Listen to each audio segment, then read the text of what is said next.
Oh shoot, I don't even have my.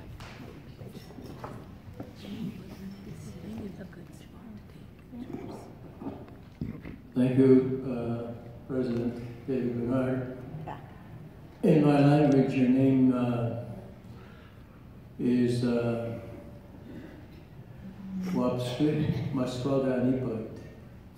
It sounds better in Cree, believe me. But it sounds almost the same in Ojibwe. We're all cousins, you see. Isn't that right, Carl? Anyway, I want to begin by thanking people who are here, starting out with my family, my sisters who made it here, my 3 sisters who were able to make it here, and my son Michael, who came all the way from Toronto, as well as 3 of my nieces who came for the food, I think. I'm glad they're here. And I wanted to share this occasion with at least some members of my family, but not everybody, of course, can make it. I also want to accept this gift that you just gave me, and I'll remember you, David, when I look at it. But I also want to share a story with you about another person I'll remember in that room. Many of you know that I never completed my grade 12. So I got into university on something called the Access Program. And the very first person I met in that administration building was a woman called Ms. White. I never did get her first name. I'll never forget her. Ms. White actually existed. And I thought she was a registrar. As it turned out, when I was trying to find out more of her identity, when Deborah Young was working here, and we went to the records place here at the university, and I discovered that I thought she was a cigar smoking registrar because in front of her was a box of cigars. Right? But as it turned out, she was the secretary to the registrar who smoked cigars. But in my mind, she's in there smoking a cigar. And I remember her because she was the one that told me what not to take, because I had this idea I could take mathematics at the university. She said, no, you don't want to do that. So we ended up agreeing to some courses I could handle because I was on trial, right? I was in summer school, and I had to pass these courses in order to continue.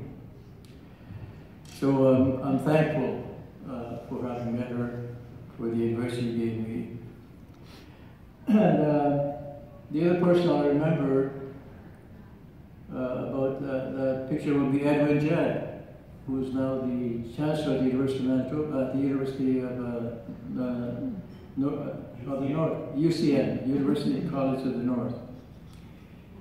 See, I was the first Chancellor there, but he's doing a much better job than I did, because he got reinstated 3 times. And we arrived here at the same time. And we were straight from the bush, as I say. And he was a very studious individual. He's one of those models for students. I was a politician, I think. I was more like the leader that wanted to change the university and all that. And we began to do that.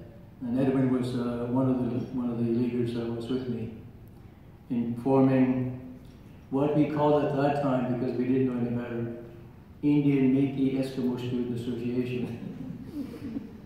But the Inuit, who was part of the association, didn't mind the word Eskimo at that time, I don't think. And but since that day, we've transformed our identity, and in many cases, we're trying to return to our own words for our nations. But at the present time, we use indigenous people as a way of having a universal term for us, but ideally we should be calling ourselves by the nation we belong to. Like in my case, we are in the Hayan Innuak, from Grand Rapids, Mr. Paistu in Innuak, and more specifically, people from Grand Rapids. And Basquiat in Innu, like Edwin is a human being from Nepal. And eventually, we will correct the identity of our people over time, we're doing gradually. So we don't use the word Indian Métis Eskimo Student Association anymore. I think we changed that. But one of the things we were able to do, because we had walked around here and we wanted to belong to this institution, but there was no particular place that was dedicated to our people. And we had noticed that there was an office dedicated for international students, very close from where I'm standing, just next door, I think. So we started just having talks with the administration, and we were referred to the person that's in charge of student affairs. I forget the title of that man at that time. But we ended up getting a small building, a small room, almost the size of a telephone, what do you call it, cubicle, slightly bigger. But it was something that began our negotiations for a student lounge and subsequent years, and that eventually led to Big Ziaganik. Other leaders took over and were able to acquire and achieve far more than we were able to do in our time. And one of the things that I remember, I was with Moses Ugimau, and he became a lawyer too. And we were talking to the Vice President of Student Affairs, and he said to me, Ovid, today the university, tomorrow the world. Well, I didn't quite make it to the world, but I stopped with Canada. But looking at the law students over here and the other indigenous students, and I'm saying to you, the world's open to you. Like our personality as a people, it needs to be seen beyond the boundaries of this country, because we have contributions to make about things like world peace and about the values that we have as a people in terms of humanity. And we have a role to play in the international stage. And I believe we have the capacity to do that. And I'm hoping that the young people will not be limited by the boundaries that I was limited by, namely the idea that I live in Manitoba and I live in a country called Canada. Although I did participate in some venues outside of Canada when it comes to the United Nations, and I did participate in the working group on Indigenous people, things of that nature, to try to be of some help too on the development of the Declaration of Indigenous Rights, but I wasn't the main player there. I was just one of the few people that was given the opportunity to do something. I wanted to also recognize that the three professors here that had an impact on me in terms of my own intellectual development, and that is Jean Usher in particular. She was the one of the few people that had an actual curriculum about my people here at the university when I was here with Edwin. And she was a great teacher, a great history teacher. And it opened my eyes to a lot of questions I had about our place in Canada, and also about why we were mistreated in this country and so on. And I didn't come here with any intent to become a law student or even to become a lawyer. I was influenced by two other professors to do that. One was Skip Coolidge, who taught in anthropology. The second person was Professor Stanbrook. I think he was in the Department of Literature at the university. These are the two men that sat me down one time to have a chat with me about what I should do. And what I remember about that conversation was someone saying, and I forget which one of these two men said this, if you want to help your people, you have to become a lawyer. Well, I'm here to tell you that's not true. You don't have to be a lawyer to help your people. But I think the point is that they thought that I might have a greater influence if I became one.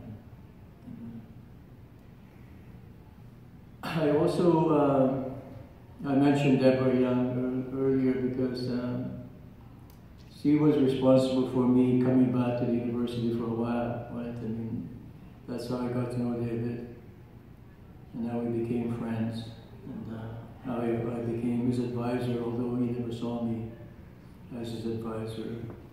But I was here for a while, just trying to help out. Gomina, as you know, Gaiton and Inawayan. Neminin kaya Pitsegastan, Tagastan, Kayus Kunamoya, Kayas, Igosewa Sisuga. And I wanted to just be mindful that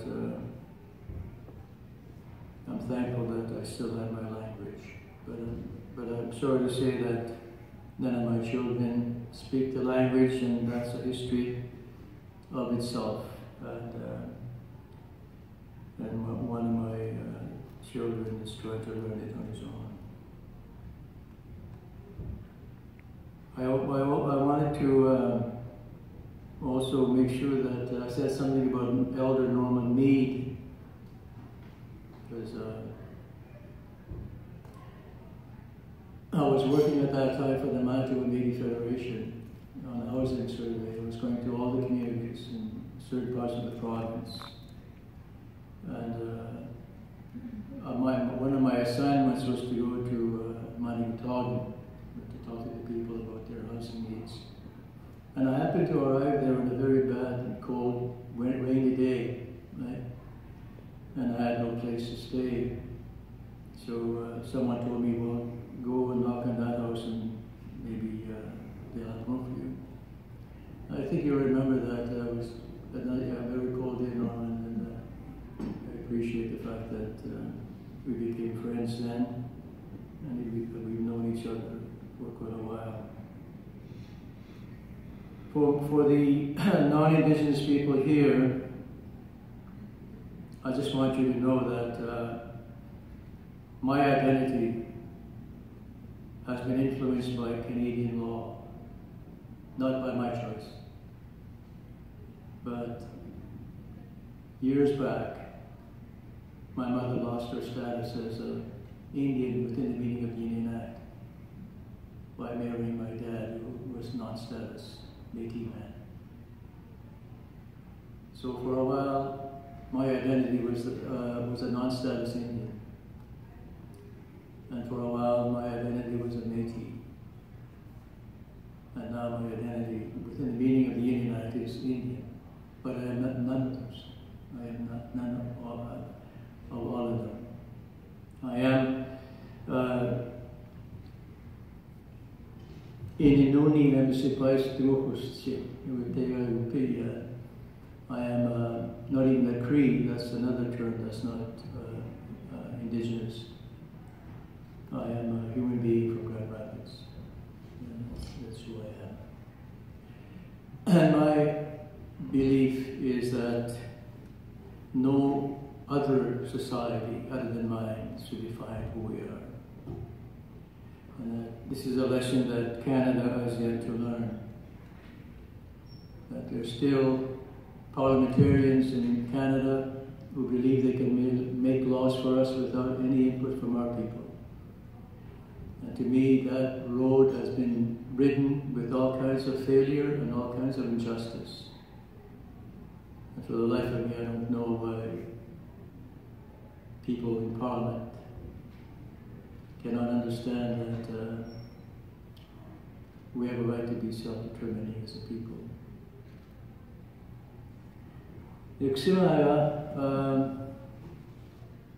I wish my parents were here, but they were here when I graduated from law school. I remember they were pretty proud of the fact that someone from their family, Taylor-Mercredi, made it. I was the first in my family to graduate from the university level, but not the last. So what more can I say, David? I've said it all, right? And thank you all for coming. And if you want a political speech, come to the event later on today, because I asked you to write it down.